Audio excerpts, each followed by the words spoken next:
Un ospedale che ha 2 piani al grezzo e ce li ha lì da una vita non può essere un cadavere eccellente. Ospedali di Castelfranco. Il presidente Zaia ribadisce la sua posizione, che ha sollevato qualche protesta da parte della popolazione.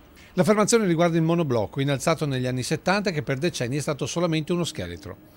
Un'affermazione legata oggi ad una parte dell'edificio e non alla struttura ospedaliera. Questo non è riferito alle cure sanitarie o al futuro dell'ospedale, anzi ci abbiamo investito, a Castelfranco si fanno delle cose che prima non si facevano. E il riferimento è allo IOV, con Castelfranco diventato punto di riferimento regionale per la lotta contro il cancro, con l'avvio di cantieri importanti. 7 milioni e 300 mila euro per 4 bunker di radioterapia, ma ripeto, lì c'erano 2 piani al grezzo da una vita e il sottoscritto li ha ristrutturati, non quelli che chiacchierano. Per il presidente è scorretto utilizzare la sanità per fare campagna elettorale. Io capisco che a Castelfranco si va a votare in primavera e ne vedremo di tutti i colori, però è pur vero che quando si parla di salute e di sanità bisognerebbe anche pensare ai cittadini che sono a casa e che magari hanno uno spaccato che poi non è reale. A Castelfranco è indubbio che la Regione del Veneto ha investito tanto, sta investendo per creare un vero e proprio centro della salute. Questo è sotto gli occhi di tutti, del resto i 2 piani al grezzo non ci sono più.